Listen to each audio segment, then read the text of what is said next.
Everyone, welcome back to my channel. कसे आहात तुम्ही सगळे? आय होप की तुम्ही सगळे अगदी मजेत असाल. तर चला, आज व्हिडिओ जरा वेगळा आहे, थोडा स्पेशल आहे. कारण आज सायंकाळी मी हळदी कुंकू करणार आहे घरी. त्यामुळे सुरुवात आहे जरा सकाळची तिळगुळ बनवण्यापासून. तर कामं वगैरे सकाळची आवरून घेतली सगळी. त्यानंतर पहिले जे तिळगुळ बनवलं होतं, लाडू बनवले होते संक्रांतीला, ते संपलेत.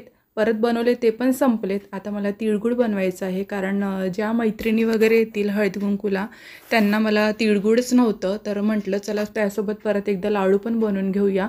कारण संक्रांत अजून संपलेली नाही आहे पूर्णपणे. त्यामुळे म्हटलं चला तर बनवू एकदा तरी. तर अर्धा किलो तीळ होती माझ्याकडे. तर स्वच्छ होती, तिला जास्त काही करायची गरज नव्हती. तर ती तेवढ्यापुरता मी त्याला साफ करून घेतला आणि भाजायला ठेवली. आणि भाजून ती थंडी करायला ठेवली. तेव्हापर्यंत म्हटलं चला मशीनमध्ये कपडे ड्राय करायला टाकले होते. भरपूर कपडे होते, हाताने धुतले होते. तर असं पिळून वाळ घालायला तितका भरपूर वेळ जातो. त्याच्यामुळे म्हटलं ड्राय करून घेऊ, म्हणजे फास्ट वाळत घालता येईल तेवढं. तर मशीन मला तिकडून ओढत आणावं लागते, त्यामुळे जरा तेवढा वेळ जातो माझा. तर इथे स्पेस नाही आहे ठेवायला, म्हणून तसं ठेवलेलं आहे ते. तर आता ड्राय वगैरे करून झालेत कपडे आणि वाळत वगैरे तेवढे घालायचं काम राहिलं आहे. तर तेव्हापर्यंत तीळ पण थंडी होते. आणि थंडी झाली की मग मी तिला काय करणार, पाक वगैरे बनवणार नाही आहे. डायरेक्ट मी तिला असा भुगा करणार आहे. त्याचा गूळ ठेचून ठेचून घेते आणि डायरेक्ट त्याचं मग मी ते मिक्सरमधून काढून त्याचं ते कूट तयार करून घेत असते. तर चला, अशा प्रकारे तिथे माझं आता मशीनचं पण काम झालेलं आहे, बाकीचे पण कामं आवरले आहे. पण हळदी कुंकूचा दिवस म्हटला की इतकं दिवसभर काही ना काही चालू असते आणि पार असं थकून जाते रात्रीच्या टायमाला सर्व शरीर. तर सगळे कामं वगैरे झाले सकाळचे घरातले. आणि एक महत्त्वाचं काम होतं तिळगुळ बनवायचं. त्यानंतर परत रांगोळी वगैरे काढायची होती आणि परत डेकोरेशन घरातलं. तर असं करता करता परत मुलांना पण घ्यायला जावं लागते दुपारच्या टायमाला. तर चला असो, तेवढं झालं. त्यानंतर कपडे वगैरे नंतर घालते मी सुकायला. बकेट नेऊन ठेवली तिकडे ड्राय करून. आणि आता मी काय करते, तीळ वगैरे झालेली होती भाजून सगळी, तर तिला थंड करायला ठेवली. तेव्हापर्यंत आता गूळ घेते. आणि गूळ काय करते मी, असं त्याला डायरेक्ट असं चाकूनी किसून घ्यायचं असं विचार होता माझा. पण इतका कडक गूळ होता तो की लास्ट टाईम जेव्हा मी गुळाचा चहा घेत असते ना, तर गूळ मी चाकूनी किसण्याचा प्रयत्न केला. तर बऱ्याच वेळा तशीच करत असते मी. पण मागच्या वेळेला काय झालं की माझ्या बोटालाच लागलं ते आणि असा मांस पण निघाला त्याचा. त्यामुळे मग म्हटलं की नको परत ते लागायला, म्हणून मी असं तो माझ्याकडे खलबत्ता असतो ना, त्याचा छोटा बत्ता होता, त्याच्यानीच असं फोडून घेतलेला आहे गूळ.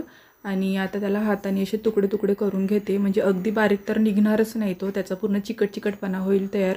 तर मिक्सरमधून निघत असते तसं. तर चला, तीळ पण थंड झाली आहे. तर कसं करते मी माहिती आहे का, तीळ मिक्सरमधून पहिले बारीक करून घ्यायची आणि त्यानंतर मग गूळ टाकून ते फिरवून घ्यायचं. कारण तीळ आणि गूळ जर एकत्र फिरवलं तर तीळ शक्यतोवर बारीक होत नाही. आणि जर करत पण असाल असं, तर माहिती आहे का तुम्हाला, तीळ आहे ना थंड होऊ द्यायची, नंतर मग गूळ टाकून फिरवायची, तेव्हा ते पावडर त्याच्या छान तयार होत असते. तर तसं पण न करण्यापेक्षा काय करायचं, तीळ आहे ना आधी बारीक करून घ्यायची, नंतर गूळ टाकायचं, म्हणजे खूप छान असं तयार होते आणि त्याला चिकटपणा येतो. तर फास्ट लाडू पण बांधल्या जातात. तर इथे माझं ते काम सुरू आहे. तर मी तीळ बारीक करून घेतली पहिले, नंतर मग त्यात गूळ टाकून ते पण बारीक करून घेतलं आणि सगळं तयार होतं आता. तर काय करते, मला तिळगुळ ठेवायचं होतं सायंकाळी. तर त्यासाठी मग मी डब्यात पहिले एक्स्ट्रा काढून ठेवते. कारण माझं जर लक्ष नाही राहिलं तर मी चुकीने सगळेच लाडू बांधून घेणार. कारण डोक्यात भरपूर विचार चालले असतात, हळदी कुंकू करायचं तर असं तसं डेकोरेशन हे ते सगळ्या गोष्टी. त्यामुळे मी पहिलेच बाजूला काढून ठेवून दिलं. आणि ते जे बाहेरचं विकतचं असते ना, ते तिळगुळ म्हणतात त्याला, तर ते मी पांढरे दाणे असतात ते, तर त्याच्यात मिक्स करून घेणार ते आणि तीळ असं दोन्ही मिळून ते मी वाटणार. तर छान असे लाडू वगैरे बांधून घेते आता. आणि खूप फास्ट लाडू बांधले जातात. ते पाक करा, नंतर हे करा ते करा, त्यापेक्षा ही प्रोसेस खूप फास्ट होत असते. आणि बरेच वर्ष झाले मी असंच करते, आता पाक वगैरे करतच नाही. तर चला, इथं लाडू पण आता बनवून घेते सगळे अर्धा किलोचे. आणि ते झाल्यानंतर बघा, मध्यात मी रांगोळी टाकली, आवरून घेतलं, डेकोरेशनचं केलं, मुलांना आणलं, भरपूर वेळ गेला.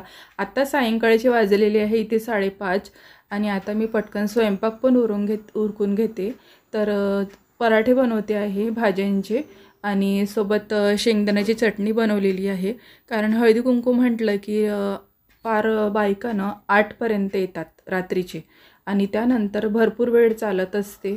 तर त्यामुळे म्हटलं मग स्वयंपाक कधी करायचा आणि मुलं पण आहेत घरात, त्यांना पण लवकर भूक लागत असते. तर मी विचार केला की आधी स्वयंपाक करून घ्यायचा. तर स्वयंपाक वगैरे मी नेहमी आधीच करून घेत असते, म्हणजे माणसं कशी त्यांचे ते घेऊन जेवू शकतात. तर शेंगदाण्याची चटणी बनवली आहे आणि तुम्हाला मी रेसिपी सांगितली होती कशी करायची. त्यात टोमॅटो वगैरे घालायचा, खूपच टेस्टी लागत असते ती चटणी पराठ्यांबरोबर. तुम्ही कुठलेही पराठे करा त्यासोबत ती छान लागत असते चटणी. तर इथे मी पराठे माहिती आहे का, जे भाज्या उरलेल्या होत्या ना माझ्या, तर शॉर्टकटमध्ये मी करण्याचा प्रयत्न केला आहे. तर त्याचे करते आहे आणि चटणी सोबत केलेली आहे, खूप छान लागत असते ते. तर चला, इथे स्वयंपाक पण माझा ऑलमोस्ट होत आलेला आहे आणि आज मी बायकांना ना हळदी कुंकूसाठी बासुंदी बनवलेली आहे, कारण काहीतरी नाश्ता द्यायला लागतो. तर मी काय केलं, बासुंदीच बनवली, म्हणजे 1 कप द्यायचं असं म्हणून. तर चला, आता इथे सायंकाळी आवरून घेतलं सगळं छान बऱ्यापैकी आणि आता हळदी कुंकू पण सुरू झालेली आहे. 7:30 वाजले होते, मी आवरतच होते तेवढ्यात बायका पण आल्या होत्या हळदी कुंकूला. म्हणजे मला आवरायला पण मिळालं नाही, कारण स्वयंपाक झाल्यानंतर ते आवरसावर करत बसले. परत एकदा हॉलमध्ये जाऊन आवरलं, नंतर मी साडी नेसली आणि नुकतं आवरतच होते बाकीचं केस वगैरे, तेवढ्यातच बायका येणं सुरू झालं. तर चला, मग आता तुम्हाला म्हटलं तेवढं दाखवते हळदी कुंकू कसं कसं केलं आहे ते. तर मुलं छोटे असल्यामुळे मी जास्त काही खूप केलं नाही आहे.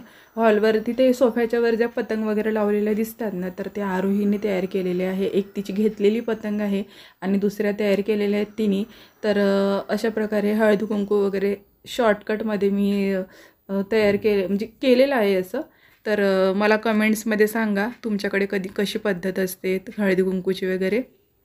तर वाणाला पण मी इथे मोठे बाऊल आणलेले होते आणि खाली वाण देऊ नये असं म्हणतात, तर त्यात विड्याचं पान आणि फूल वगैरे देत असतात. तर विड्याचे पानं नव्हते आणले मी, फक्त त्यात फुलं घातली आणि तिळगुळचे दाणे घातले, तेवढं करून मग मी ते देते आहे.